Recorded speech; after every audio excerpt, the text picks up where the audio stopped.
ಮನಃಶಾಸ್ತ್ರದ ಪ್ರಕಾರ ಮನುಷ್ಯನಿಗೆ 2 ವಿಷಯಗಳ ಮೇಲೆ ಕುತೂಹಲ ಆಸಕ್ತಿ ಇದ್ದೇ ಇರತ್ತಂತೆ. ಒಂದು ಸಂಗೀತ, ಮತ್ತೊಂದು ಭವಿಷ್ಯ. ನನಗೆ ಸಂಗೀತದ ಗಂಧ ಗಾಳಿ ಗೊತ್ತಿಲ್ಲ ಅನ್ನೋನು ಕೂಡ ಒಂದಲ್ಲ ಒಂದು ಸಂದರ್ಭದಲ್ಲಿ ಒಳ್ಳೆ ಹಾಡಿಗೆ ಮ್ಯೂಸಿಕ್ಗೆ ತಾಳ ಹಾಕ್ತಾನೆ, ಹಾಡನ್ನ ಗುನ್ಗುನಿಸ್ತಾನೆ.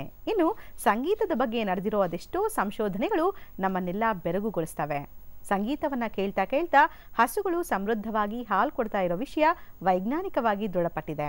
ಅದೇ ರೀತಿ ಸಂಗೀತ ಕೇಳ್ತಾ ಕೇಳ್ತಾ ಗಿಡಗಳು ಕೂಡ ಸೊಂಪಾಗಿ ಬೆಳೀತಾವೆ ಅನ್ನೋದು ಕೂಡ ಬೆಳಕಿಗೆ ಬಂದಿದೆ. ಇಂಥ ಸಂಗೀತ ಮನುಷ್ಯನ ಮೇಲೂ ಕೂಡ ಗಾಢವಾದಂಥ ಪರಿಣಾಮವನ್ನು ಬೀರುತ್ತೆ. ಹಲವಾರು ಕಾಯಿಲೆಗಳನ್ನ ಸಂಗೀತದ ಮೂಲಕ ಗುಣಪಡಿಸ್ಬೋದು. ಬನ್ನಿ ಹಾಗಾದ್ರೆ ಇವತ್ತು ಒತ್ತಡಕ್ಕೆ ಒಳಗಾದವರು ಯಾವ ಹಾಡು ಕೇಳಬೇಕು, ಇದರ ಪ್ರಭಾವ ಏನು ಅಂತ ತಿಳಿಯೋಣ. ಇದರ ಬಗ್ಗೆ ಚರ್ಚೆ ಮಾಡ್ಲಿಕ್ಕೋಸ್ಕರ ನಮ್ಮ ಜೊತೆ ಇದ್ದಾರೆ ಕಿರುತೆರೆಯ ಖ್ಯಾತ ನಿರ್ದೇಶಕರಾದ ಪದ್ಮಪಾಣಿ ಹಾಗೂ ಖ್ಯಾತ ಗಾಯಕಿ BR ಛಾಯಾ ದಂಪತಿ. BR ಛಾಯಾ ಅವರೇ, ಪದ್ಮಪಾಣಿ ಅವರೇ, ಇಬ್ಬರಿಗೂ ಕೂಡ ಕಾರ್ಯಕ್ರಮಕ್ಕೆ ಸ್ವಾಗತ. ಲಾಸ್ಟ್ ಟೈಮ್ ನಾವು BP ಆಯ್ಕೆ ಮಾಡ್ಕೊಂಡಿದ್ವಿ. ಇವತ್ತು ಸ್ಟ್ರೆಸ್, ಒತ್ತಡದಿಂದ ಮುಕ್ತವಾಗಲಿಕ್ಕೆ ಏನೇನು ಮಾಡಬೇಕು ಅಂತ ಹೇಳ್ತೀರಾ? ಯಾವ್ಯಾವ ರಾಗಗಳು ಹೆಲ್ಪ್ ಆಗುತ್ತೆ ಅಂತ ಹೇಳ್ತೀರಾ? ನಮ್ಮ ದೇಹದಲ್ಲಿ ಅಡ್ರಿನಲ್ ಗ್ಲ್ಯಾಂಡ್ಸ್ ಪ್ರೊಡ್ಯೂಸ್ ಮಾಡ್ತಕ್ಕಂತಹ ಕಾರ್ಟಿಸಾಲ್ ಅನ್ನೋ ಹಾರ್ಮೋನು ಜಾಸ್ತಿ ಪ್ರಮಾಣದಲ್ಲಿದ್ದರೆ ಏನೇನು ದುಷ್ಪರಿಣಾಮ ಆಗುತ್ತೆ ಅನ್ನೋದನ್ನು ಕಳೆದ ವಾರ ನಾವು ಡಿಸ್ಕಸ್ ಮಾಡಿದ್ವಿ. ಅದರ ಮುಂದುವರೆದ ಭಾಗ ಈ ವಾರದ ವಿಶೇಷ ಇದು. ಕಾರ್ಟಿಸಾಲ್ ಪ್ರಮಾಣ ನಮ್ಮ ದೇಹದಲ್ಲಿ ಜಾಸ್ತಿ ಆದಾಗ ಸೆರೋಟೋನಿನ್ ಅಂತಕ್ಕಂಥ ಒಂದು ಕೆಮಿಕಲ್ ಮೆದುಳಿನಲ್ಲಿ ಇರುತ್ತದು.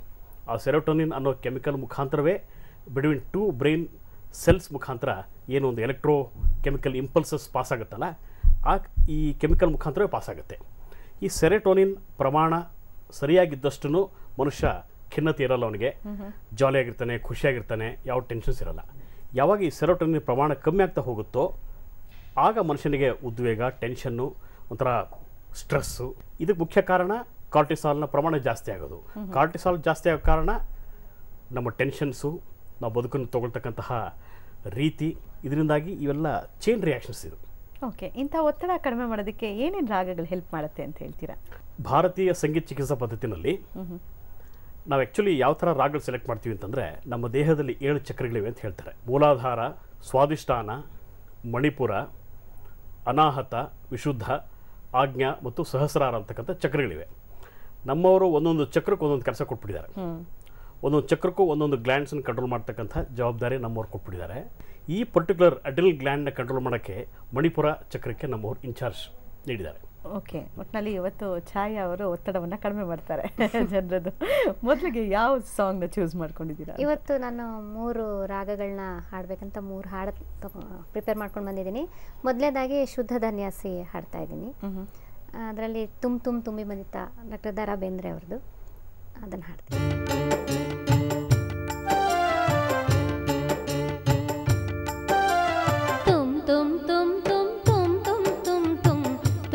ಬಂದಿತ್ತ ತಂಗಿ ತುಂಬಿ ಬಂದಿತ್ತು,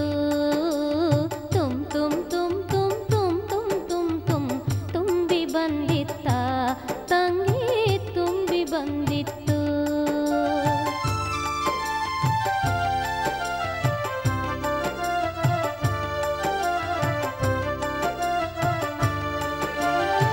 ಬೆಳಕಿಗಿಂತ ಬೆಳ್ಳಗೆ ಇತ್ತ, ಗಾಳಿಗಿಂತ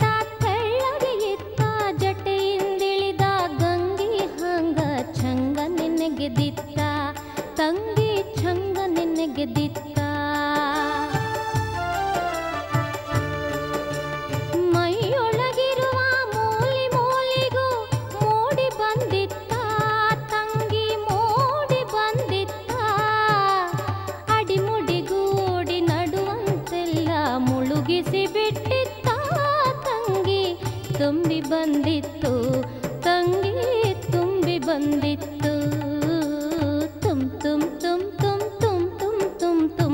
ತುಂಬಿ ಬಂದಿತ್ತ ತಂಗಿ ತುಂಬಿ ಬಂದಿತ್ತು.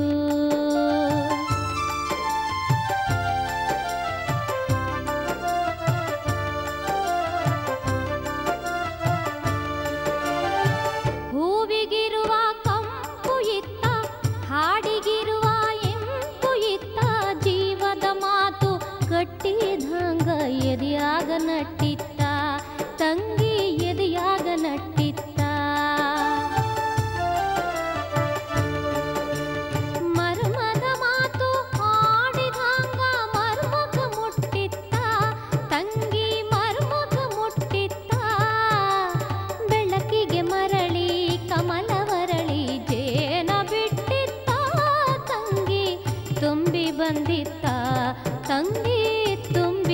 ಬಂದಿತ್ತು ತುಮ್ ತುಮ್ ತುಮ್ ತುಮ್ ತುಮ್ ತುಮ್ ತುಮ್ ತುಮ್ ತುಂಬಿ ಬಂದಿತ್ತ ತಂಗಿ ತುಂಬಿ ಬಂದಿತ್ತು.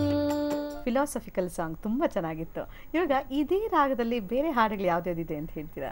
ಈ ಶುದ್ಧ ಧನ್ಯಾಸಿನಲ್ಲಿ ನನಗೆ ನೆನಪು ಬರ್ತಿರೋದು ಇನ್ನೊಂದು, ನೋಡವಳಂದಾವ ಮುತ್ತಿನ ಮಾಲೆ ಚಂದಾವ, ನೋಡವಳಂದಾವ.